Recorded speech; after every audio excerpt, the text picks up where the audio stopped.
Okay, at this time, we'll call the meeting to order. If everyone would, please stand. Pledge of allegiance.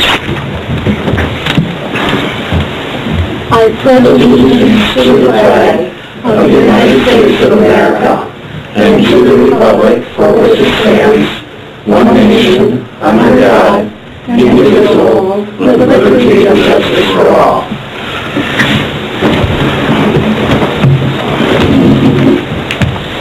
Sandy, could we have a roll call, please? Councilmember Malama. Here. Shippers. Here. Coleman. Here. Stevens. Here. Mayor Filton. Here. Okay, at this time, we will look to approve the agenda for today. I think we wanted to move some things around, didn't we? Sure. Yes. Did you do it? The request is being made, Mayor and members of the City Council, to relocate item 6A to, I believe, just before appointments or after appointments? Before. Okay. So to make that right after consent agenda. Okay. I'll make a motion to approve the agenda as amended. Support. Sandy, roll call, please. Councilmember Shippers. Yes. Coleman. Yes. Stevens. Yes. Malama. Yes. Mayor Filton. Yes. Motion carries. Okay, at this time, we will open the floor for public comment. For the first public comment of the meeting, we do ask that those comments have content to do with this evening's agenda, and we also ask that you keep those comments to 3 minutes. And when you go up to the podium, Sandy has a tablet of paper. If you could write down your name and address for us, please, that would be very helpful. I probably don't need the microphone. Okay, if you could also let us know what your name is, please. Kathleen Mary Williams, and Hi, I live Kathleen. at 1240 William Street, and I am in Precinct 2. Okay. Good evening, council members. Thank you for giving me the opportunity to speak. Mrs. Filkins, I cannot bring myself to address you as mayor. It's very notion that you could fill the shoes or chair held for 6 years by a man who practiced honesty, principles, integrity, ethics, such as exercise by Bill Barnett, is inconceivable to me, and many others. 2 years ago, when you were the mayor, one of your first endeavors was illegal. Petitions signed were not all witnessed by yourself, as required by law. It was proved you were elsewhere when some of the names were signed. You admitted under oath that you did indeed lie about witnessing all signatures. Fast forward. You complained about an unfair level advantage of a playing field in your quest to become mayor, saying Bill's announcing of Cadillac's Friday night football games give him an unfair advantage, although Bill had done this way before his first tenure. Being the gentleman that he is, he stepped down from you. You promptly thanked him by showing your true colors. An accurate demonstration of your character was placing in the hand our local people, suggesting to the general public that our entire Cadillac Police Department was publicly endorsing your campaign, and this is not true. An even more sneaky, underhanded tactic was placing this ad the day before election, giving Mayor Barnett no chance for rebuttal or respondents. So much for a fair and level playing field. My granddaughter informed me that she held you in high esteem. What kind of message are you sending her and the other youth in our community? Let's stress that you are saying it's all right to misrepresent, lie, ignore laws and regulations, use unethical and unlawful tactics to your advantage, as the end justifies the means. The proper and honest thing for you to do would be to resign, as you do not like the way your methods and campaign was run, and would rather Cadillac was not run that way. Mr. Petcher, I'm in a position that requires me to look up to you. as our genetic factors make you the long and we the short of things. So please take the long legs off the fence you have been riding and do the job you were hired to do. You could have nipped this unlawful and ethical farce of an election campaign run by Mrs. Filkins and Johnson and Bud. Give our ethics committee and council the proper tools for discipline that they need. Thank you. Is there anyone else that would like to participate in public comment? My name is Sean Candy. I'm with Alta Equipment Company out of Traverse City. You've got an award tonight for a backhoe for the utilities department. I just wanted you to be aware that I was here, so if you did have any questions. We did come in as low bid, so I wanted to make sure that you knew that I was here. We appreciate that. Thank Thank you you. very much. What company are you with? Alta Equipment Company?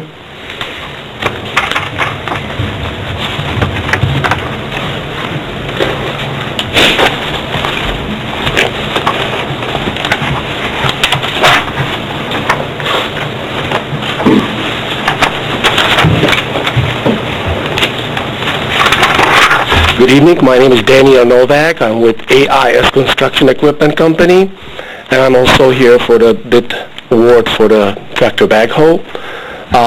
So I would like to, our backhoe is John Deere, and I would like to also make myself available if there are any questions. Thank you very much. Welcome.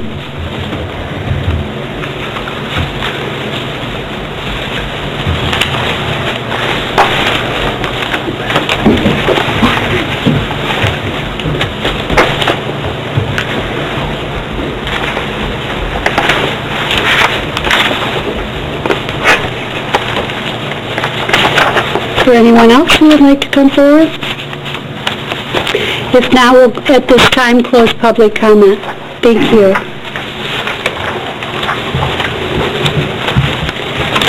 Now we'll look for the consent agenda approval.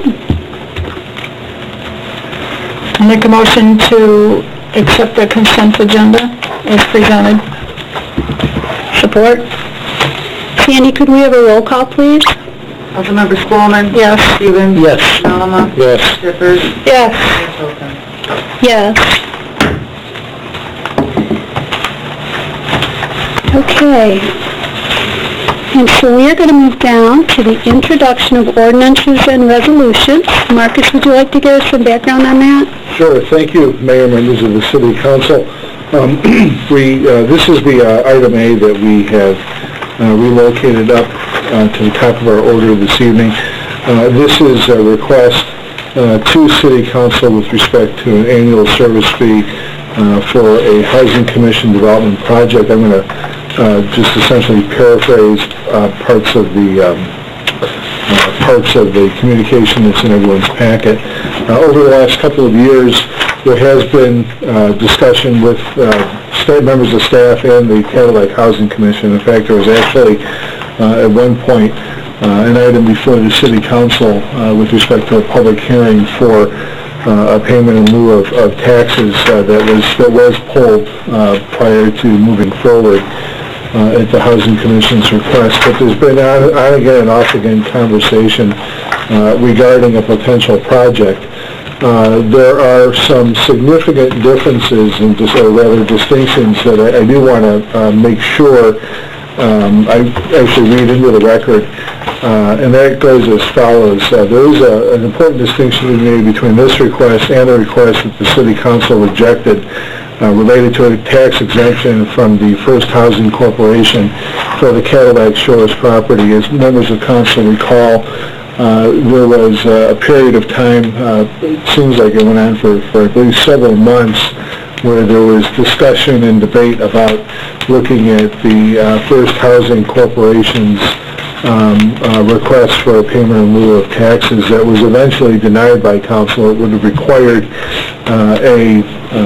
a change to our ordinances that would have then required, or rather then opened up, if you will, the floodgates for any entity to receive a payment in lieu of taxes, and council chose not to do that. So back to the differences. The First Housing Corporation did request this exemption pursuant to the Michigan State Housing Development Authority Act of 1966. but because of language contained within the city code that prohibits exemptions pursuant to this act, in quotes, except for elderly and handicapped persons, council would have first had to have amended that ordinance to remove the restriction, which again would have effectively opened it up to any qualifying entity. That action did not take place, and therefore it made their request completely moot. The Cadillac Housing Commission, however, was created pursuant to the Housing Commission Act of 1933. Under that act, the Housing Commission is automatically exempt from property taxes, and the only ability for the city to collect a payment would be through the passage of an ordinance that's basically being presented to you this evening for the setting of a public hearing. The ordinance assesses the payment at the maximum rate of 10% of the annual shelter rents, and without such an ordinance, no money is received from eligible Housing Commission projects. Housing Commission, again, by the nature of how that agency is established, being tax exempt, can develop property in and around the city, within the city, and without us having this mechanism in place to capture a payment of the taxes, the city would simply not receive anything. We are aware that the Housing Commission is planning to file an application with the Michigan State Housing Development Authority to help fund the project. If the application for tax credits is unsuccessful, we believe that the project will likely not move forward, and therefore any ordinance that would be put in place would essentially be moot. At least that's my understanding of it. And I'm not sure, Mike, I know you haven't had a full opportunity yet to digest the draft, but I thought there may be some language put in there to almost have like a reversal should the project not move forward, but maybe it's not necessary. Yeah, I don't think so, because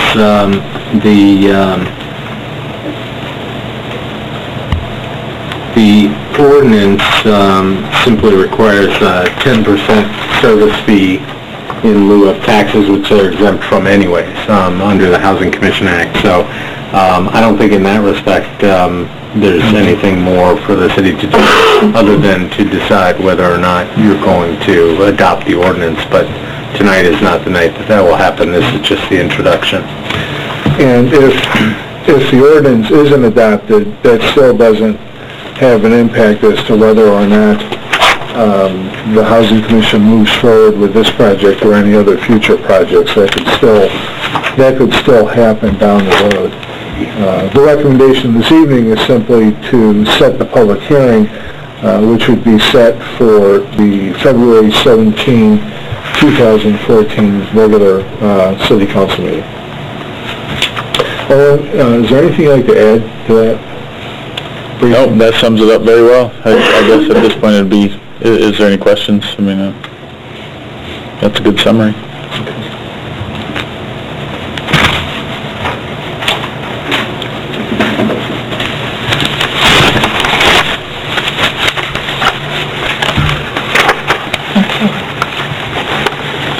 Does anybody have any questions? I had a few. Okay. I tried to limit it to 12, but I did have a conversation with Mr. Petsch about this because prior to this, I know council had kind of given the message back about a pilot, and this is history, I'm talking a couple years, where we sent back a message that we were not really sure, and at that time, we were informed that we would have had to review the pilot to approve it. And that was even the case a month ago when the transfer of land, and then all of a sudden, we're being told that doesn't matter what they do. It's going to happen. It's whether or not we get this. And I'm just curious as what's changed in the last month of that process, because we were going to we sent a message back to them, and we were always under the impression they would have to come for approval. And then all of a sudden, even the conversation we had a month ago on the property change, that no, they're still going to have to come forward to get the pilot approved, and now all of a sudden it's just, it doesn't matter, it's a done deal. I'm not sure if anything's necessarily changed.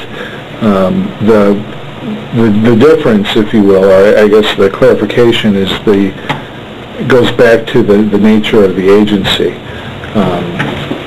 They can move forward with a development project, unlike I guess I'll say a third-party private agency that isn't tax exempt. But then without any misunderstanding, I know we were instructed differently this whole time, and even a month ago. Because I remember asking that question, does this property exchange have anything to do with this? Right.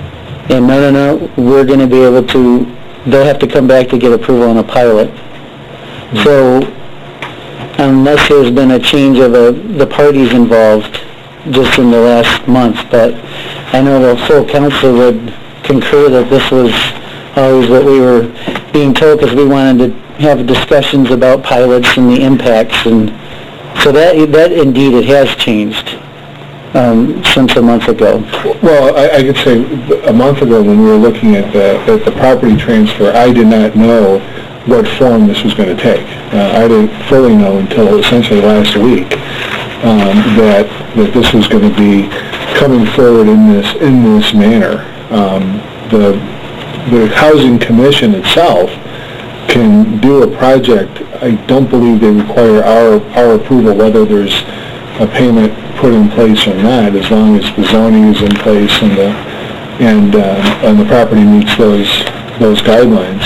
The development would meet those, the guidelines for being constructed in accordance with current. If they didn't need like a zoning variance or some kind of change that would put the brakes on a project, I don't believe they would necessarily need to come forward to us for approval of additional units or of a new plan for a new development. The reason why we're talking about this tonight is because this gives the city again the option of receiving revenues for their planned new project. If we don't do it, they're going to still move forward with it. We just wouldn't receive the tax revenues for it, and that's the difference. I definitely recall what you're referring to when we were talking about the land transference and whether or not this was going to result in a pilot.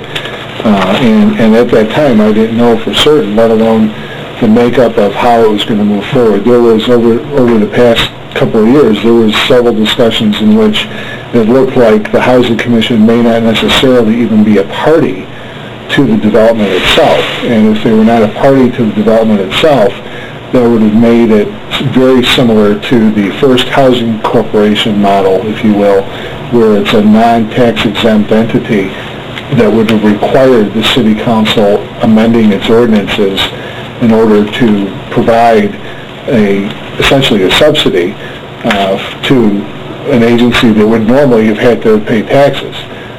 But as this got vetted through, that model changed, and the Housing Commission is still staying in the driver's seat as the owner, and therefore it's tax exempt by nature. And a month ago, I didn't know which way that was going. So I don't know if that further confuses things or helps clarify things. I hope it helps clarify things. So the property that we switched, the property we transferred to them is the property where this is taking place? The property that we transferred to them, and I don't know, Owen, do we have any of that accessible current map?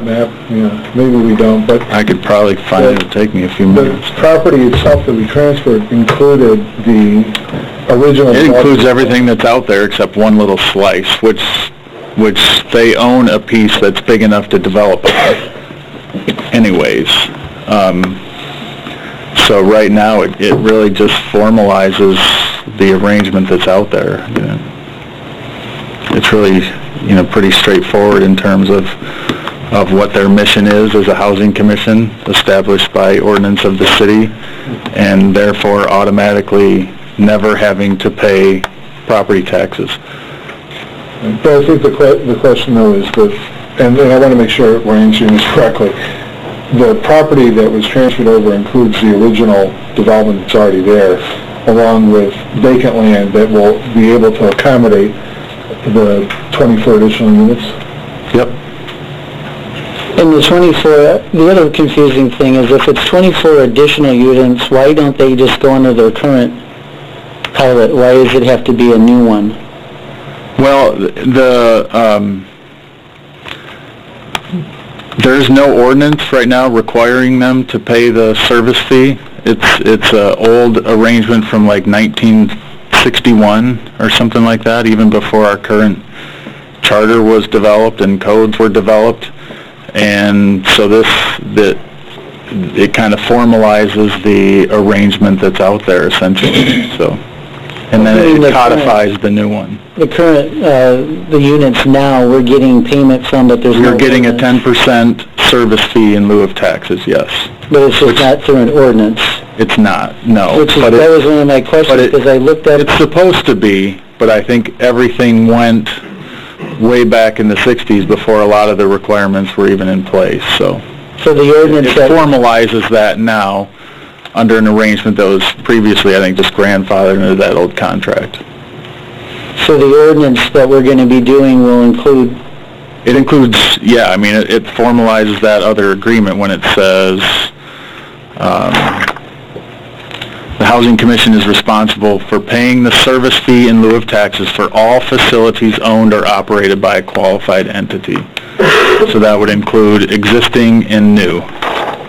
And I'm not, and again, I see Judy's here, it's not a question of the project as much as the communications coming from our end from here is confusing. I know it sounds like the city just got the information this week, and I was trying to figure out how an ordinance got written in presentation form and to us and why the rush.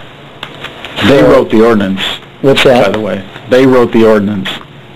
They being... The Commission? Yeah, a consultant for the Housing Commission, yeah. Oh. Yep. Now, is that ordinance given time to be reviewed by... Yep. Yep, our attorney's office reviewed it, yeah. How long ago was that? Oh, I talked to Scott last Wednesday. Yep. Last week. So you don't have a legal opinion on any of that, like about if there's any issues with the ordinance or anything? I think by him sending it to me kind of was his saying, I don't have any problems with what it says. It came from Foster Swift, so after we sent it to them to look at it. Well, when I saw on the Cadillac report how we got it this week, I was trying to piece together how do we do an ordinance, why the rush, like if this was under a time limit. And then now that explains that usually we'd wait till the project was formulated before we did an ordinance. Part of it is because their application to MISTA is due February 14th. So that's... But it sounds like we don't have a bearing on that. Well, they were asking, they were hoping actually tonight's action would be to adopt this ordinance so that they could show MISTA that there was some local, I guess, participation essentially. But it wasn't a necessary part of that application. Basically, there's certain points that are granted for certain things in the application to MISTA, and there's some points awarded for local involvement. So essentially, the impact of the ordinance is to charge something versus zero. So from our perspective, it's not a necessary part of anything if we don't want to collect anything from these projects.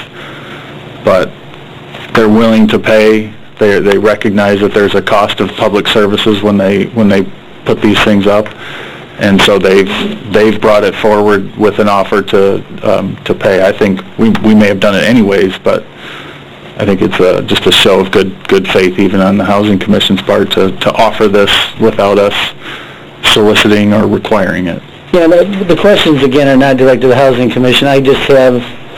We've been going down a path for our manager's been telling us that for 2 years, and all of a sudden it switched completely, and it just was catching me by surprise, especially the land. I just asked that question about the land purchase because we've had a lot of discussions about pilots. Not that they would, so they could theoretically put a 2,000 unit complex in, and we really wouldn't have any. They'd have to go really high to get 2,000 units. Well, they could. We don't have any. Yeah, they could, sure. And they could buy 10 pieces of property in the city and build 10 different units and be tax exempt on every single one of them without any involvement on our part. And I think Judy will attest as well that as we talked with them over the last year or so when we were going through the whole situation with First Housing Corporation, that their original types of arrangements we thought would have to fall under the other act, which our ordinances did not authorize those types of exemptions. And we very clearly told them, if you're coming in under that kind of arrangement, it's going to be a steep uphill climb to get anywhere with that kind of analysis or approach. The arrangement, the arrangement meaning, yeah. Cadillac Shores arrangement. More private development and private investors and those kinds of things that would have required them to comply with the Michigan State Housing Development Act, which is the act that First Housing Corporation brought their proposal in under. So I think we were very clear to them that we heard from council that type of approach was not gonna be easy, if even possible at all. So this is not a reversal of our position. This is like the opposite of what those others were, whereas the other pilots that didn't fit our criteria are paying full taxes. And this being tax exempt, they're offering would have to pay nothing at all and are offering to pay for services. So this is sort of like the opposite of that. So this is not a change in policy at all. This is actually codifying what is actually happening right now. I will say... Development model. What's that? It sounds like it's a different development model. But I will... The fiduciary now. Right. I will say, picking up off of Councilmember Stevens' comments, using, if you will, almost like an exaggeration of a potential development, like 2,000 units, you do enter into an arena where you think about what's best for your community as a whole, what type of housing product is it that your community is in need of, does that change the fabric or the demographic of your community one way or another? Does it make it more difficult for different types of housing products to move in? I mean, there are notably a variety of variables that could go along with that. Some of that is touched upon perhaps in a master planning type process. You talk about placemaking, and it talks about housing needs and what's needed. So there's definitely a lot of potential impacts that could happen if, whether it's the Housing Commission or another agency, goes and essentially explodes with a tremendous amount of new development of only a specific kind that may kind of throw out of balance your whole community. What powers, what authority does the council have? Well, not right now, not a whole lot, unless it requires various other board level approvals before it gets put in place. What we're looking at doing this evening with respect to the setting of the public hearing is for the eventual adoption of the ordinance, given this particular project and being able to receive the revenue from it.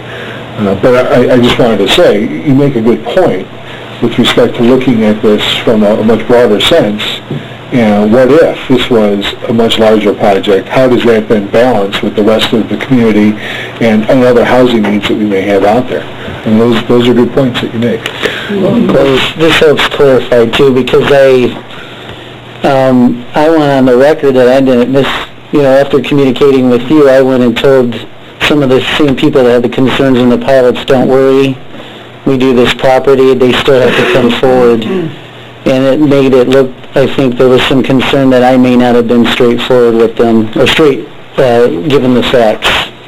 So at least this is on the record now that this is a change. And a month ago that I wasn't misleading them. That was my concern, is because I got information and passed it on to them, and now it's all different. So going along with what you were saying, I believe it was Councilperson Spillman that had suggested on the last pilot that we were going to have an in-service or a service on pilots, so we had a better understanding of what we're up against. We were going to have a closed session, or we were going to be updated. I would appreciate the opportunity to have because a pilots are something relatively, well, they're new to me. I don't have the experience Mr. Stevens has. No, you do. But we were going to do that. We were going to have something. We were going to make sure that we were updated. Am I correct on that? I believe it is an educational session. Yeah, we were going to have something so that we can better be prepared when this comes across our desks next time. That would be helpful.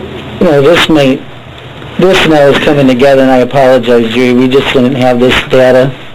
So the Cornerstone Gardens LDHALP, is that basically the Housing Commission's, you guys own that? That's the... We will be a partner of that. A partner meaning... With the syndicator who buys the tax credits and the management company. So it's not, this isn't, the Cornerstone Gardens is, it's not owned by the Cadillac Housing Commission. It's owned by our nonprofit arm of the Housing Commission. And that's fine in terms of the establishment, it sounds like? As the attorneys have told us, yep.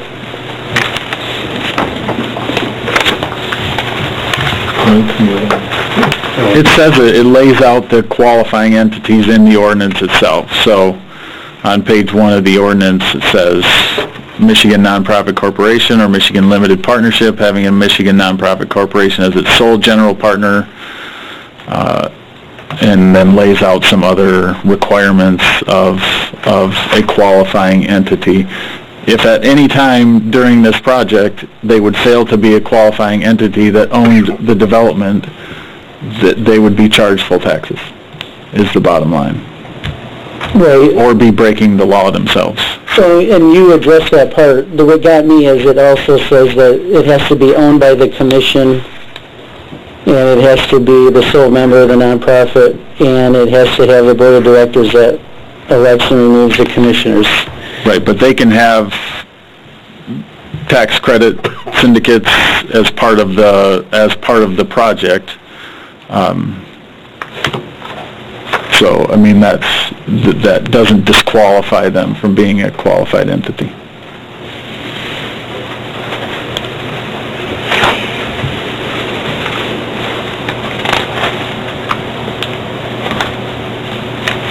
Does this ordinance have a number? Not yet. So how would we, I would just say an ordinance Okay. to make the motion essentially. I'll make a motion to approve a resolution to introduce an ordinance to assess annual service fee for Cadillac Housing Commission Development Project and set a public hearing for February 17th, 2014. Sandy, could we have a roll call, please? Councilmember Stevens? Yes. Alma? Yes. Vickers? Yes? Coleman? Yes. And Olson? Yes. Motion passes.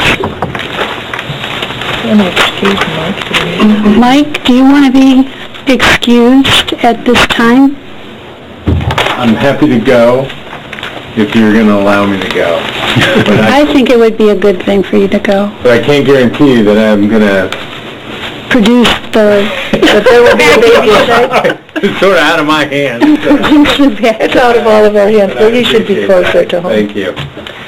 And good luck. Good luck. Let us know. I will. Maybe a baby tonight. Maybe. I bet your wife is hoping. I have told people that we may have a baby and then the chaos will ensue, so... Well, for 18 years. Yeah. Oh, it doesn't stop at 18. Trust me. My mother always said parenthood is terminal. Indeed. Okay. Well, Keep us posted. I will, thank you. Sandy, at this time, can we move ahead with the appointments that we have on the agenda? Yes, we have a recommendation to reappoint Tony Rubio to the Board of Review for an additional 2-year term to expire on March 6, 2016.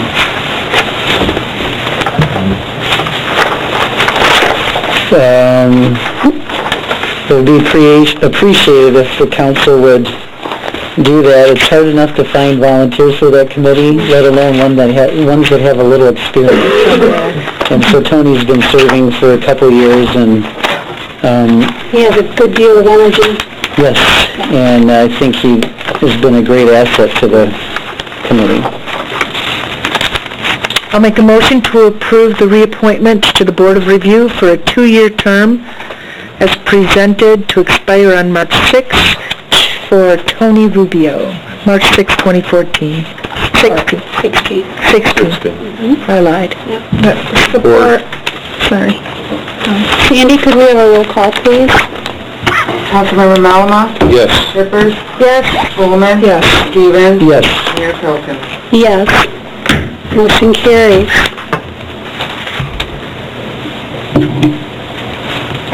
The second appointment is also to the Board of Review. It's also a reappointment of Ben Banks as an alternate to that board for a 2-year term to expire on March 6, 2016. And this is a refresher, the Board of Review has a person from every ward and then the council member. Okay. And the alternate can only be from their ward. So Ben happens to be the alternate for Tony's ward, and although Tony never misses, at least we have an alternate that he had served on the Board of Review as the regular member and has experience as well. Okay. So I'll make a motion to approve Ben Banks as an alternate reappointment, to reappoint Ben Banks to the Board of Review as an alternate for a 2-year term to expire on March 6, 2016. Sandy, could we have a roll call, please? Oops, second. I apologize. Support. Now could we have a roll call, please? Councilmember Shippers? Yes. Coleman? Yes. Stevens? Yes. Malama? Yes. Mayor Filkins? Yes. Motion carries. Marcus, Yes. Ready? we are ready. Okay. Thank you, Mayor, members of the City Council. The first item under the manager's report is with respect to the Wexford County Prosecution Services Agreement. Owen Roberts, our finance director, and I did meet with our prosecutor, Anthony Danovic, and Julie Valise from the prosecutor's office as well.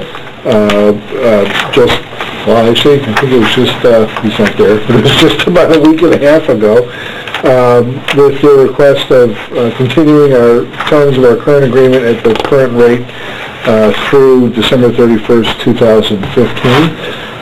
There's essentially nothing negative to report. I think the relationship has worked out quite well, and would recommend that we move forward with the extension accordingly. I'll make a motion to approve the Wexford County Prosecution Services Agreement. Support? So there's no increase at all in price. None. We like that. Yep. Good thing, good job. Any further discussion? Okay, Sandy, could we have a roll call, please? Councilmember Coleman? Yes. Stevens? Yes. Malama? Yes. Shippers? Yes. Mayor Filkins? Yes. Motion carries. Thank you. The next item is with respect to bids and recommendations regarding a utilities tractor backhoe. There is a rather lengthy council communication in your packet regarding the acquisition of this item. The reason why I mentioned that it's rather lengthy is because there is some discussion within the communication regarding two of the backhoes that were not meeting the specifications of our bid requirements. and we're just going to work through this if you give me a moment here. The 2014 fiscal year budget for our water and sewer fund did include an $85,000 appropriation for the purchase of a new tractor backhoe, which will replace and upgrade the current backhoe and certainly help us with maintaining our fleet of equipment and reduce future maintenance costs. It was competitively bid out. Bids were received from AIS Construction Equipment Corporation for a model JCB tractor in the amount of $92,750, from Alto Equipment Company for a Volvo model in the amount of $86,552, from Michigan Cat for a Caterpillar model in the amount of $89,979, and another model from AIS Construction, a John Deere model in the amount of $92,400. The bid specifications were definitely compared closely for each of the bids that were received, and the AIS Construction Equipment Corporation Deere model does meet all of the bid specifications. There were lower bids that were received, however, they did not meet several important operational bid specifications that were required, and the communication goes on to identify several of those. With respect to the Volvo backhoes, for instance, it has less lifting capacity of the loader. Capacity is 500 pounds less than specified. Additional capacity is needed for safe handling of water main repair material and setting into drainage structures. It additionally doesn't have limited slip differential. There was an issue with concern of the front climb bucket with flip over forks, and no available safety switch to disable the backhoe controls or self-applied parking brake when the tractor is shut off. As mentioned, it says the Volvo was not able to demonstrate the machine they bid. The city only had one experience with the smaller model, and there were also no references available from any municipality in northern Michigan owning and operating the Volvo backhoe. What we like to look at is reliability, performance, and parts, which become, the ability for parts support becomes the question. With respect to the Caterpillar model, there was 6 inches less digging depth as required by specifications, less lifting capacity by 100 pounds. Again, no limited slip differential available. The engine displacement was less than was specified as well. Similar issue with respect to the parking brake and cable linkage to the backhoe lock. And the lift capacity was also different than what was specified. Because of the specifications not being met by either of those models, neither of those models are being recommended for purchase this evening, and rather, again, it is being recommended that the purchase for the tractor backhoe be awarded to AIS Construction Equipment in the amount of $92,400. Funds for this project are available in the fiscal year 2014 budget in the Water and Sewer Fund. Jeff Dietland is here this evening, was intimately involved with respect to the bids, as well as Owen, and I know could perhaps answer any technical questions that you guys may have with respect to the differences in the tractors, if there are any. So. I'm a tractor haul expert, actually, and I'm just looking incredulously to my right, going, wow, it's something I don't know about you. Like, thank you for pointing all of those things out, but to be honest, it is really difficult for those of us who aren't in the business to make a decision related to this. I do have a question though. What type of backhoe do you currently use? Currently, we have 2 JCBs, and they're, they were low bids when we got them, and they do not. The newer model of we've had JCBs for a long time, and the newer models aren't like the old models. They just seemed, I think, with the emission controls and everything, even though you might get the same size or even bigger, I think there's just less power there. That's what the guys keep telling us, is there's just not, it's not the machine it used to be. So, you know, we're open. I think with that experience, the guys really want a machine that will do what they want, and not to have a low bid one that you can't do stuff with because it's not as powerful or as the piece of equipment that you need to do the job. So How long do they last? I think one is a 96 and one's a 90. I think so. It'd be What do they get depreciated out as, do you know, Owen? How many years? These are 10 to 15. Yeah, I think equipment we do 10, but we're quite a bit more flexibility depreciation-wise than a business, but I'm pretty sure on equipment like this we do 10. Do we, and I'm sorry because I don't understand the full city process yet, but do we look for a trade-in on our oldest? the oldest one we will trade in, or the DPW will purchase from us.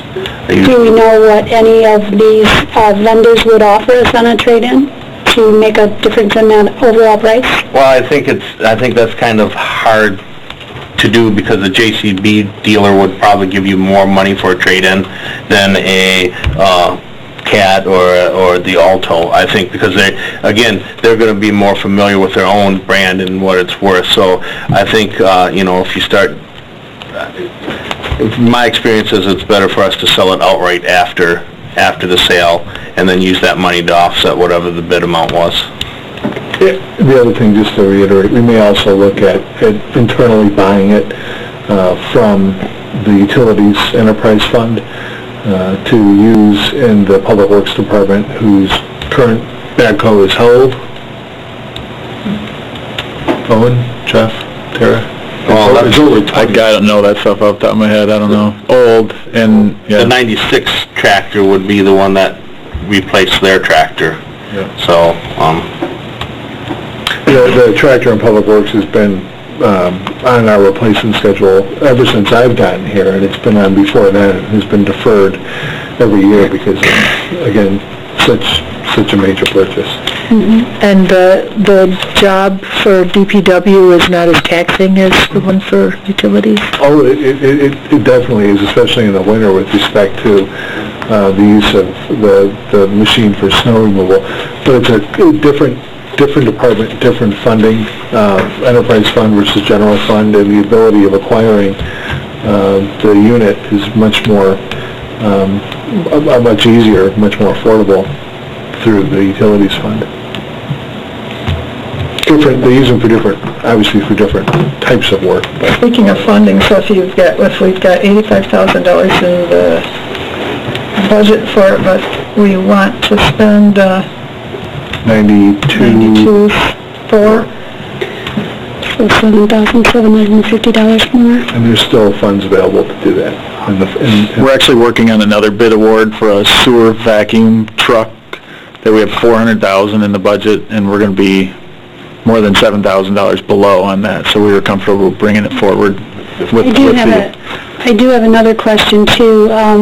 In this table here, you show that the bid was $92,750, but under the recommendation, you said you were recommending we buy the AIS construction at $92,400. So is it $750 or $400? They submitted two bids.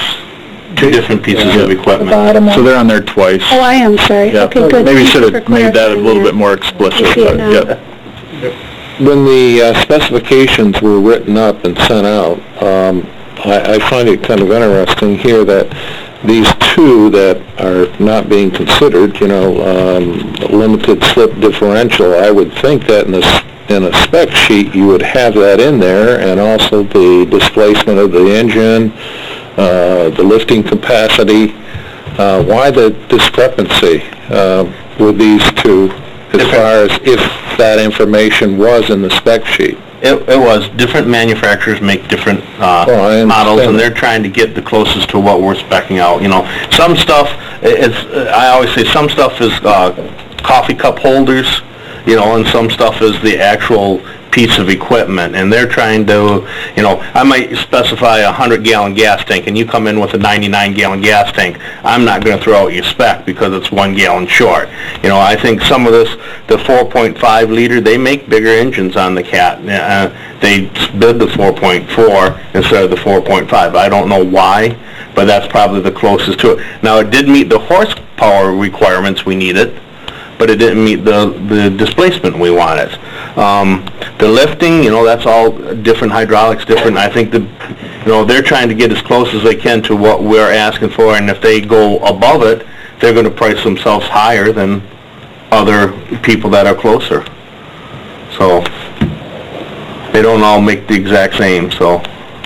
Well, I understand that, but I mean, some of these things are, I would think, pretty basic that you would want. I mean, you know, limited slip differential, obviously, that would be a high criteria. We did put a real four-wheel drive down, and they gave us their version of a four-wheel drive, which is, without the limited slip differential, you could have one wheel just spinning all the time. So you actually have two. Well, yeah, correct. Just one little clarification, but Volvo didn't submit a bid. No, they did. The Alto equipment submitted a Volvo. Of the model, but Volvo itself didn't submit, right from... The corporation, no. Okay, it was probably just a typo. I didn't know if you threw out that bid for a reason, but... No. It probably meant to be Alto. Alto submitted, their brand is Volvo, ASI is John Deere and JCB, and Michigan Cat is Caterpillar. That's who they represent. And you had a demo on all of the other three? We had the demo on the JCB, the Volvo, and the Deere. The Caterpillar guy came after he submitted bids and gave us a demo. We called on his machine, and there was a local contractor that has 3 of his machines just bought last year, and there's the company's really working hard with them to correct some problems they had in those machines. So with those problems, we thought we'd rather not take the chance on that.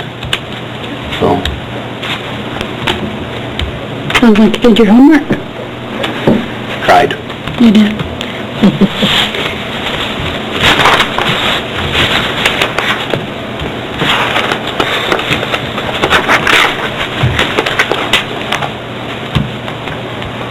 I make a motion that we go with the recommended bid of AIS construction equipment in the amount of $92,400 for the Deere 310 SK.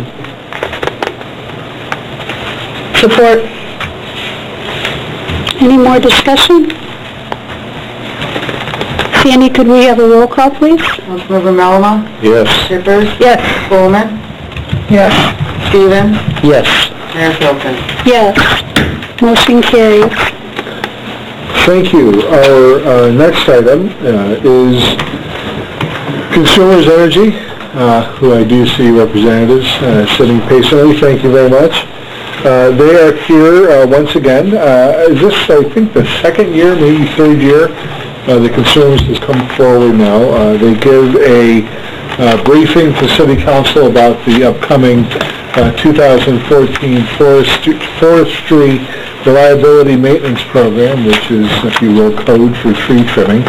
I met with representatives a couple of weeks ago where they provided a preliminary map. I believe there may have been some changes that are reflected within the packet this evening, along with a PowerPoint that I believe Doug DeYoung. John? Okay, come on up. We're going to give the run-through.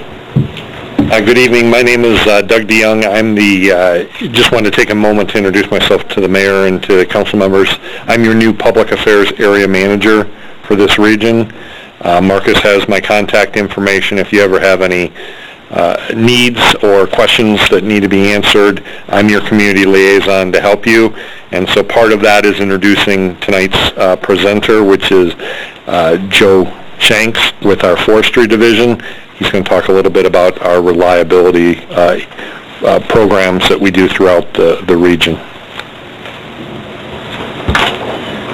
Thanks, Doug. Again, my name is Joe Shanks. I'm the Forester for Consumers Energy. I handle all tree work that is done out of our Cadillac office and our Benzie office. So my area covers from Manistee to Marion to soon-to-be Houghton Lake, all the way up to Empire, so quite a geographic area. The reason we do tree work, the safety of the public and our employees. Trees are our number one cause of outages. The ice storm that we had over Christmas, the weight of the ice broke trees, pulled wires down. And keeping trees cleared of our lines protects all of our equipment.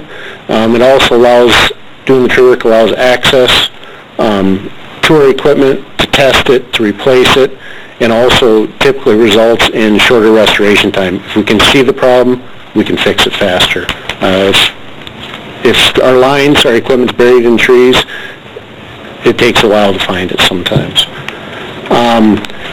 What we do three types of notification when we do tree work. There's a planner postcard that we mail out to customers, to anybody that has a meter, and it goes to wherever their billing address is. It's a green planner postcard that just gives the customer a heads up that we're coming through. And then we have a planner actually go out and mark the trees. They leave a door card, has their phone number on it, so they can answer any questions that the customer has about the work plan on their property. With up here, a lot of seasonal people, so we send a orange postcard that has the same information to wherever they have their electric bill mailed to in the winter. So we get lots of phone calls from people in Florida, Arizona, in the winters. And then right before our tree crews start the work, we send out a circuit letter, explains that our tree crews are starting to do the work, and it, again, has the phone number of the person that planned the work. We try to answer all the questions on the front end rather than when the crews get there. The marking of trees, you've probably seen some of the marks over the years. We mark everything with blue paint. A blue X is a tree slated to be removed. A blue dot is a tree that's slated to be trimmed. You might see a slash on some smaller tree species that are under 4 inches. That's what we call brush, but we slash some of that brush and remove it before it matures up to our wires. And then last year we started a new program along our main lines that particularly with ash trees, with the emerald ash borer coming through, and we're trying to be more proactive in getting those species out before they cause a problem. And so we've expanded our tree removal for ash trees, dead trees that are in another additional 20 foot outside of what we normally do. And then after we do the marking, again, we'll leave the door card, send the planner card, send the circuit letter, and we will come back and meet with the customers if they aren't there when we mark the trees. Again, we try to answer everything on the front end. What we consider when we're clearing, when we're walking the lines, when our planners are going through, is tree species. Each tree has a different growth characteristic. The health of the tree, the location in relation to our lines, the voltage, the higher the voltage, the more clearance that's required, and then future maintenance requirements.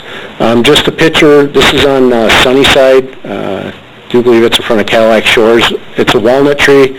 Before we trimmed it, and this would have been 2 years ago, what it looked like the next summer, and then what it looks like now. As you can see, the branches have already sprouted back, and they're within a foot of the wires after 2 years. So this is a species, if it was any closer to the line, we'd slate to remove the trees. Just a general map. This is the Cadillac line, same map as last year. We didn't get to this project last year, and we just started it now. And it feeds past the city offices, past here. It's your feed here. It goes all the way down Sunnyside, also goes down Mitchell, out towards McGuire's Resort. And what we're doing out there is just the main trunk line is all that we're doing. And these trees were marked almost a year ago. When we just sent out the circuit letter Residents should have received it last week. Lake Mitchell sub tree work, again, a similar map for the last 2 years. We've done the work, should be pretty minor work in this area. There might be some trees, like that walnut tree that sprouted back into the wires that we would go back and reassess. But since we're doing the whole set of lines, we'd hate to leave 1 or 2 trees that could cause a problem if we're spending the money to get the lines cleared. The herring sub, this is a new one that Marcus didn't see the map when we met. We've got some reallocation of budget. Our budget basically doubled. So we're doing a lot more tree work. Again, this feeds your industrial park, and also it's a feed that goes to your water treatment plant or your wastewater plant. So we're doing all the work in this area from the substation all the way out to the house. Can you go back to the previous slide? Yep. Kenwood people in the audience, pay attention. Yep. Yeah, it is the work we've done along there. And there's an established tree wall. In our meeting with Marcus, we discussed some of the trees in the Kenwood Park, working with Marcus' staff on if there's some hazard trees that the city would like to get out to widen that road just a hair, we'll work with Marcus' staff on those. But pretty minor work through there. In that neighborhood there, where the Iroquois Place, Huron Place, Mohawk, and Seneca, and all of those, that's a really old neighborhood? Yeah, and a lot of those lines are underground. Okay. There's some of it that's underground. A lot of the character is the trees there. Yep. Yeah, and like I said, we did the work 2 years ago. Okay. It should be minor in nature. Thank you. Yep. And also around town, you probably have also noticed some red flagging around some of our poles, or red tags. Those are poles that we had a contractor company come and inspect the poles. Those are poles that are slated to be replaced in the near future. There's a lot of poles, so the project probably will roll into next year. It's going to be a continual project. There might be some associated tree work with those pole replacements, because you put in new poles, you have to spread the wires out, and so you're going to be moving them into trees. So we'll have to do some additional tree work there. And then this is the last slide. I show it every year. It's called Right Tree, Right Place, and basically this is what we educate our customers on. Trees underneath the wires, plant shorter growing species so they will never get up to the wires. The farther away from the wires you get, the taller growing trees that you can plant. Again, the redbud, your crabapple, short growing species, those are what we prefer underneath our wires because they'll never get up to our wires. And do you guys have any? Yes. Yeah, I was going to ask if there's any more questions. I just wanted to throw out, if you could maybe just touch upon restoration, of the right-of-way, restoration if when the pole gets removed, there will likely be, some mound of dirt that's left, as a for instance. If people should have questions about that, how do they contact? Best thing is our 1-800 number for any questions, because it's an automated system. It takes a little while to get through, but when you call through, at least there's a tracking mechanism. You're given a ticket number. When you call in, that would be your best bet for all your answers. Do you suspect major issues with the right-of-way needing restoration? I mean, with respect to the placement of trucks and vehicles, they're on the street, are they not? Yeah, for my department, for the tree side, we're on the streets is where we'll be working from. So for my department, there shouldn't be anything there. Full replacement, there might be. There might be some there. Yep. If there is, presumably they'll come back and restore the grass, plant the seed, or whatnot in the spring. That's a different department, so I don't know exactly. You don't need to have that. I handle the trees. All right, you're the tree guy. Yep. So, okay. Does anybody have any questions for me? This project, this is, like Mark said, this is the third time we've presented to the council, and every year doing some type of work within the city, and it has helped reliability. I was just going to mention that, from going back years past, you doing this, it's amazing how a lot of other areas will have a lot of power outages, and people ask, like, why aren't you getting them in Cadillac? And then I know that this is something you guys are doing that's really helping. I don't know if you even have a way of tracking historically about how many outages in areas, but I got to imagine it's, other than when you guys can't control when people hit that seems to be the outage problems, is when somebody hits a pole or something. Yeah, and typically when we come through a circuit, usually the first 1 or 2 years after we come through, you don't see the dramatic drop in outages, just because what you leave are trees that aren't used to supporting themselves, so they do start tipping in, but after that first year or two, you really see the difference in the drop of outages. Thank you, Joe.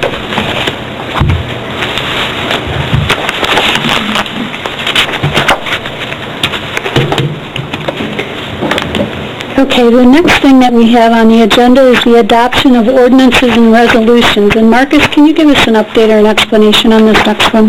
Yes, thank you, Mayor, members of the City Council. Before you this evening is a request to adopt the Michigan Liquor Control Commission resolution for special license on military installations with respect to the AMVETS Post 110.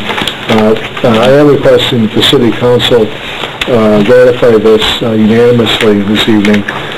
This request actually came forward after your last council meeting and the day before the event itself took place at the Cadillac Armory. The AMVETS Post had an error in their filing and needed to have this approved by council in advance. I did reach out as allowed by law and inquire with members of council with respect to this issue, and then subsequently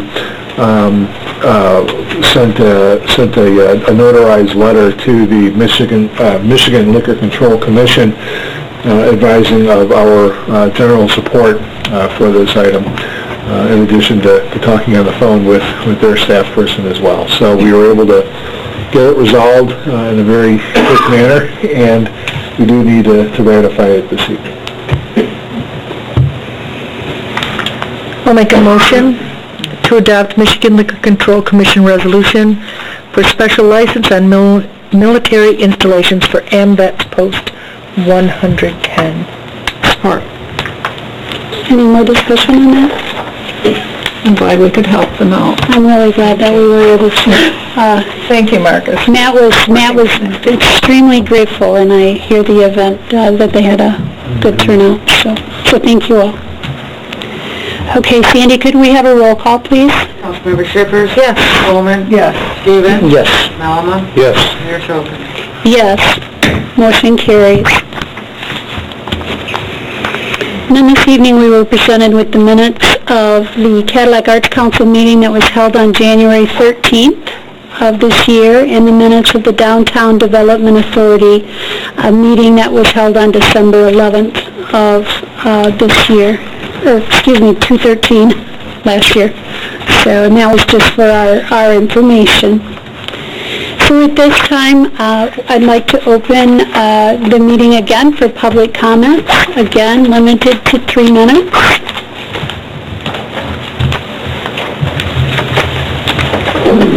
I'd like to close when I started by saying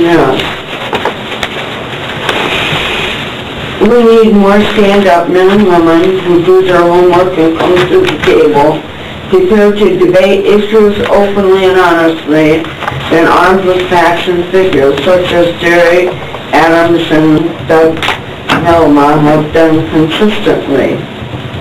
And to you council members who served the last 6 years with Mayor Barnett, I'd like to thank you, because even though you weren't maybe fishing buddies or dinner partners, you come across to me like you really discuss things and got the job done like government's supposed to be run. It wasn't like one hand is washing the other. And the two ladies, I don't know them, but they come across like they kind of do the job that ladies do in the home. When the guys get kind of rattled, you kind of show them down. And above all,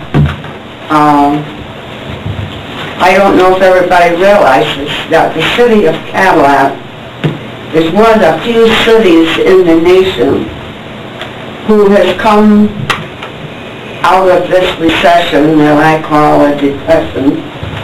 It's kind of covered up a little bit, even though we don't have long red lines. But we come up unscathed and in a very good position financially. So I'd like to thank you for that. I remain Kathleen Williams. Is there anyone else who would like to speak at this time?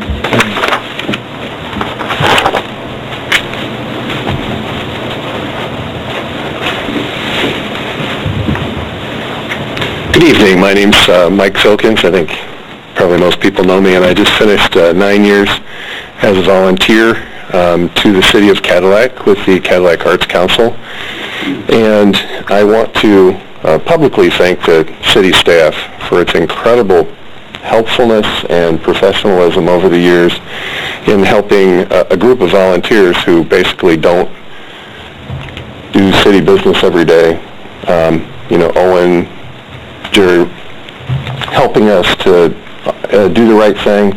If we make mistakes, they're professional about bringing us in and explaining how things need to happen. And I want to tell you that when people say, well, people need to step up, I think people need to serve on committees. People need to be volunteers. It's actually a wonderful and rewarding activity, and particularly with such a wonderful professional staff to go to help us. So on behalf of the Arts Council and everybody that volunteers in any of the organizations, thank you.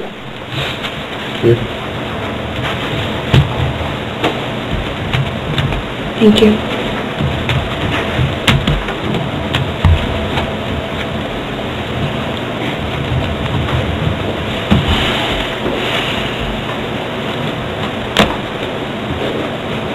Would anybody else like to speak this evening? If not, we'll go ahead and close the floor for public comment. Good of the order. And we'll start this evening with Council Member Shivers. Okay, first of all, wishing our city attorney and his family best wishes.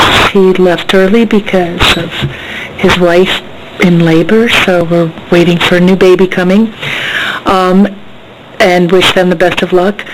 I'd like to let folks know that on this Saturday there's a Gopherwood concert that is open to the public at the Elks at 8 o'clock on Saturday night. It's with Drew Nelson and Highway 2, an award-winning Michigan songwriter and his band. It's going to be a wonderful evening. I would also like to say that I was noticing the snowbanks being pushed back from many of the intersections, and I was really glad to see that happening. It's everybody's poking their noses out and finding their way at intersections, and I've noticed people even with the right-of-way kind of slowing down and making sure that others are noticing them before going through, and I'd like to appreciate that.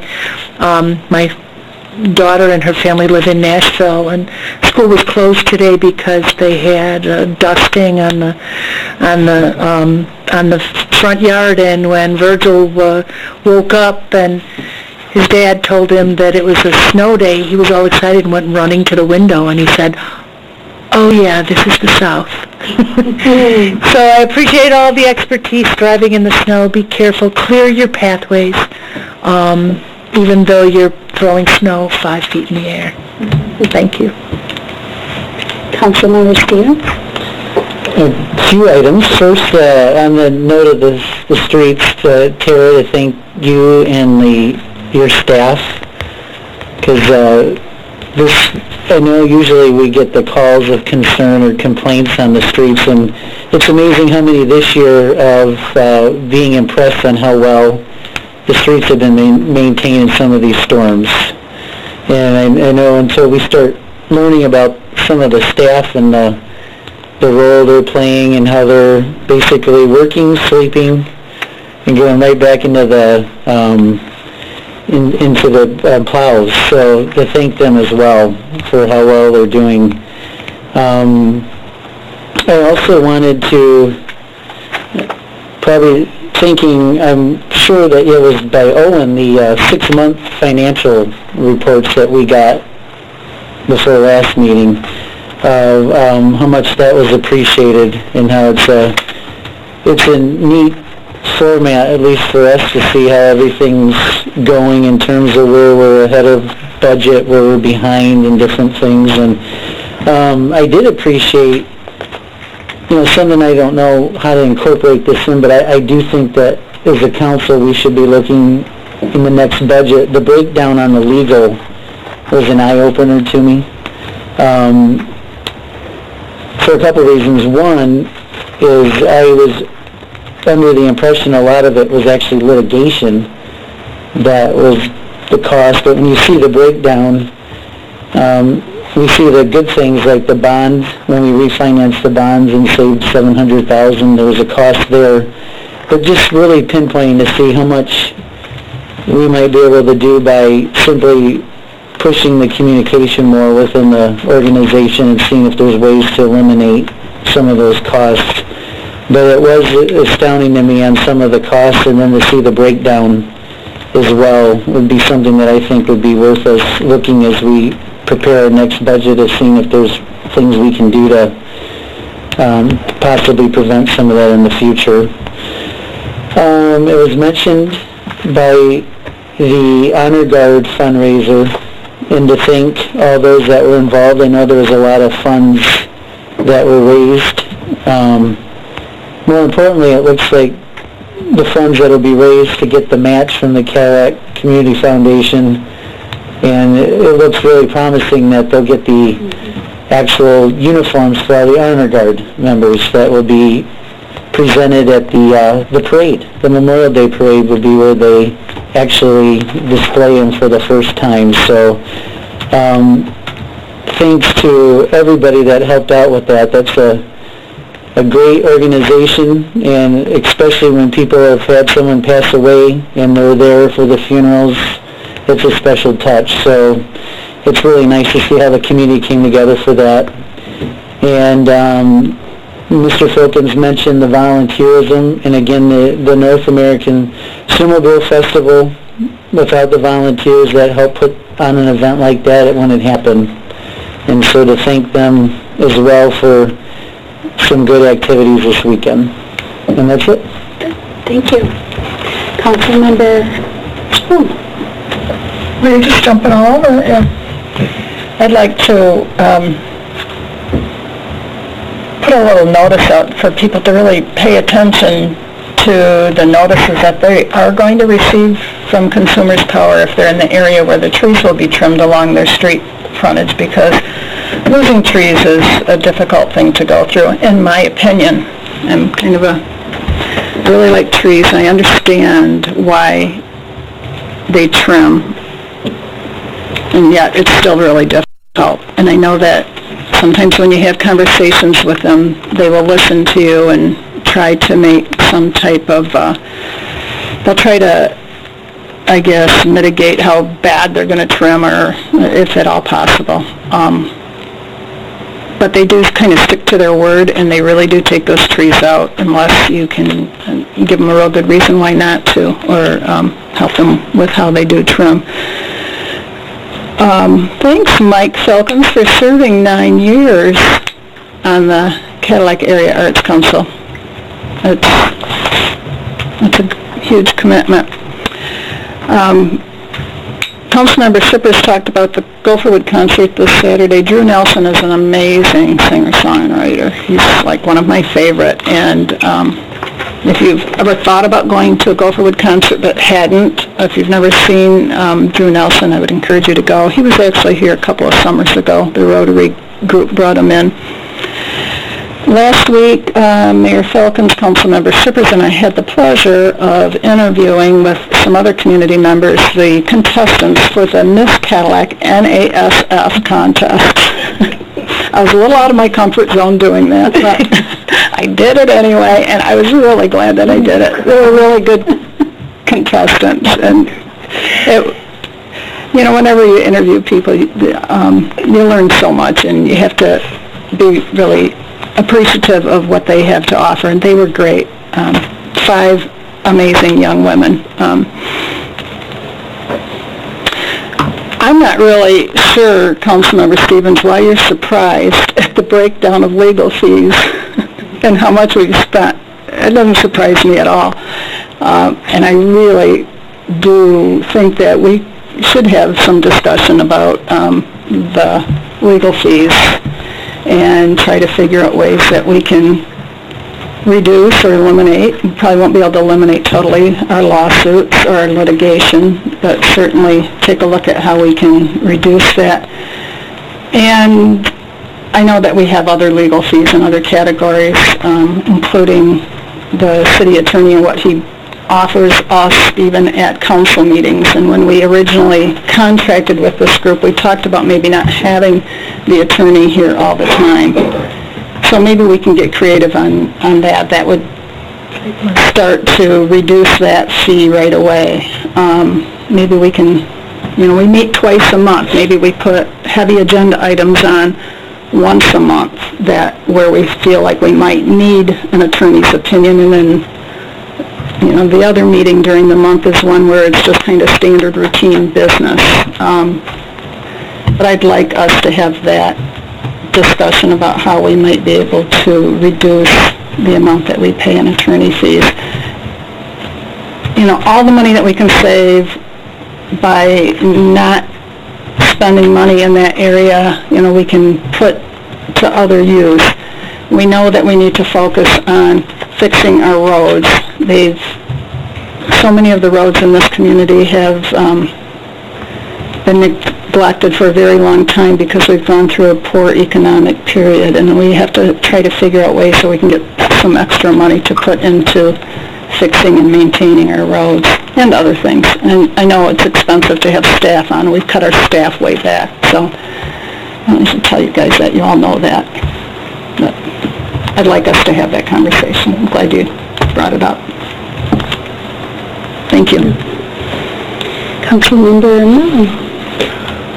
I just wanted to comment on the legal fees that litigation only amounts to about 10% of our total cost. So I think that there's a lot of areas that we can look at. Not that we want to go out and seek litigation, but it only amounts to 10%. So I think there's other factors there. Going back to what I want to say, I also want to thank the volunteers for the Snowmobile Fest. It looked very successful. Lots of snow. We couldn't complain about the snow or the thickness of the ice on the lake. So that was an excellent event. 2 weeks ago, last meeting we had, I mentioned that there would be a townhouse meeting and a Cadillac area manufacturers meeting going over our innovation center and our study. I was talking with Larry Mulder from U of M, and he suggested that we split those two out because in the study it deals with manufacturing, and then it also deals with the value to the community. So on February 11th, our Cadillac Area Manufacturers Association is going to hear a presentation from Larry Mulder at the Career Technical Center, and he will go over what our next step is. And also I'm handing out to the members, was in Detroit News today. I should put the date, or we should put the date on there. But Michigan, like I had said at our last meeting, is definitely in the running for manufacturing hubs, and that's $200 million. And it's going to, it looks like Detroit will probably get it. But there'll be a second tier in that grant, which will be more middle-sized companies. And we are in an excellent position with that study in the University of Michigan to be in an excellent position. Let's put it that way. I don't want to hang anything out there too glorious, but we are in a good position. And since there is no innovation centers in northern Michigan, and Cadillac having more manufacturing per population than any other place in the state, we stand a very, very good chance of possibly getting in the front row. So, that's the good news. I also want to remind people that Wednesday, next week Wednesday on the 12th, we will be doing issues and solutions over coffee up at Big Boy at 10 o'clock. And there will also be a notice in the newspaper. The newspaper's not here today. Yeah. You're right. Yeah. They are watching from home. Okay. And they will be reporting on the meeting. Oh. Technology. Somehow that doesn't count. All right, that's it. Do you mind if I jump in just for 2 seconds? I don't know. What do you think? I don't know. He probably feels like he has to refute what we said. Oh, okay. No. Okay. No, I just think this is a good time to give credit to Councilmember Malama about his foresight. I mean, he brought to us about having an innovation center and having an economic development plan a couple years ago, and he had planned on bringing the whole, not just the city of Cadillac, but the whole county and the whole area, and has done a lot with this. And then seeing things like this where the federal government's coming out and on the same path and seeing this as being where we need to go, kind of shows volumes of where you're heading for our community. And I don't know if, I think in order to push on this, that maybe we need to do more than just write letters to the reps and senators, but to be more actively involved about seeing about getting some of that funding here, you know. But I just wanted to recognize you for your foresight, seeing stuff like this and what you've brought here. That's it, sorry. Thank you. Marcus. Thank you very much. I too share a lot of the sentiments that were shared this evening. Also, with respect to the special events that take place, it's without a doubt, without our strong volunteer corps, Cadillac would definitely not be the special place that it is. And so I think a lot of credit is due to folks, and hopefully that they realize that. I did want to take this quick opportunity to actually reintroduce Jeff Dietland, our Utilities Director. Late this afternoon, the city has issued a run water notice, similar to other communities across northern Michigan that's been experiencing that. I would like Jeff to essentially explain, A, what it means, B, how long it's going to be out for, which, as we know, we don't really know, and sort of see why we're now doing it now versus, not doing it a month ago. When it was 30 below. So if you could use the mic there. Okay. The city monitors the amount of frost out in our system every winter. We have several manholes that we go out to, and we pop the manholes and we see where the frost levels are. And when they're at certain depths and it's cold out, we decide that we might need to run water. Well, we actually have different tiers of run water, and we have sections in town that we know historically freeze first, low-lying areas, and about 3 weeks ago we sent them out letters to run water, about 20 homes. Then we had another, which I'd call a tier B level, which is another 120 people that have frozen up over time, and that's our tier 2 level, where you keep monitoring the frost. It got down deep enough, we said we should start warning these guys. And last week we sent them out a letter for them to run water. Since that time, we've probably gotten 30 residents that we've never had freeze before come in. Now the strange part is the people we had frozen before, the 120, only 2 or 3 of those people called us saying they froze. But it wasn't like the whole bunch of them did, and that was late last week when we sent the letter out. So these frozen citizens, the pipes that we had over the weekend, Not people. yeah, pipes, not people, really happened in areas we're not prepared for, and so we decided today, looking at frost levels, that we should issue a run water notice for the entire city, because it's a weird year. It's not happening like it has ever happened before in our system. So a person should run water about a pencil lead thin, pencil lead width worth of water in the sink continuously until we tell you not to. We will be adjusting bills for that. It's about a gallon every 15 minutes. If you run a gallon every 50, yes. Just to clarify that point, you don't need to run the water out of every tap in your house. Right, correct. Right. Just one tap, about a gallon every 15 minutes. That will, with the sewer and water being included, that will raise your bill about $14 a month. We're actually going to discount people's water up to $18 if they're above the average. We're going to take the average they used in November and December, and then we're going to apply it in the future, and we'll actually, if they're above that average, we'll actually take up to $18 off to offset that cost. We don't want to just let it be unlimited, or people will just open up the tap wide open. So it's $14 is what sewer and water would cost for that amount, and we're actually going to go up to 18 in case people run a little harder. And then we will run it in probably until March or April, until the frost starts coming all the ground.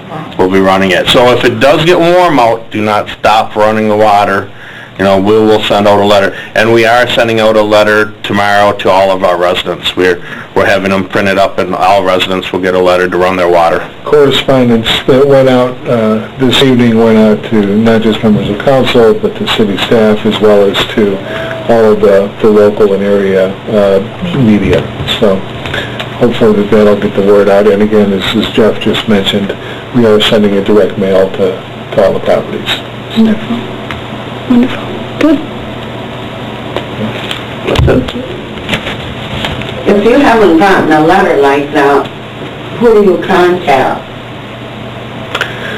You would contact the utilities department. The letter is not out yet. It'll be out, Jeff, when? Tomorrow. They're printing it tomorrow, so they'll mail it tomorrow. The notice just came out today. The public notice. So, Okay, and to finish up the good of the order, I would like to share that a week ago I had the opportunity to spend some time in roundtable talks and conversations with some state legislatures and the CAG group, and which I found extremely interesting. There was a lot of discussion about how we, especially in the Cadillac area, what are we doing to prepare folks for the jobs that are needing to be filled within those manufacturing sectors to keep us going as strong as we are today.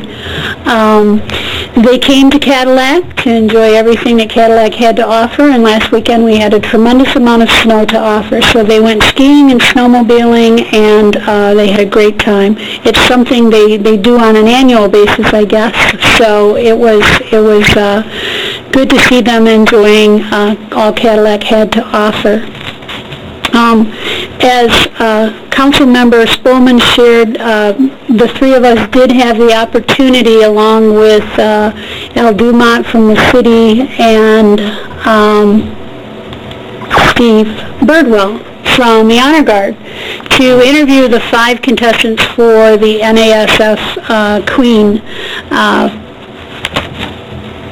pageant. And what a wonderful group of young ladies. And I found it really interesting, although we were out of our element. I made them all cry, I think. But it was because it was such a thoughtful question, truly. And you know what I found? We joked about the fact that she made them cry, but they all listened to her question very carefully, and they spoke from the heart. And it said something to me about all 5 of those young ladies. And with the group of people that we had sitting around the table, we talked about volunteerism, and we talked about government, and we talked about if you had the opportunity to speak to teenagers in your community, what would you talk about? And I was just impressed by the whole group, and so I think that Cadillac is going to be very well represented by the young lady that was chosen along with the runner-up. Any one of them would have represented us really, really well. On Thursday of this week, I got to serve chili at the chili cookout. We didn't have a cookout, it was too cold, at the chili cook-off, and it was a tremendous amount of fun. The place was filled with people, a lot of fun. What a lot of work by the volunteers that were there, and I only saw the one evening, and so the work of the volunteer group that put that together this weekend was absolutely tremendous. It was their 30th year. So, there should be some celebrating. So thanks to all who helped make that happen. So, if there is nothing else this evening, I am going to adjourn the meeting.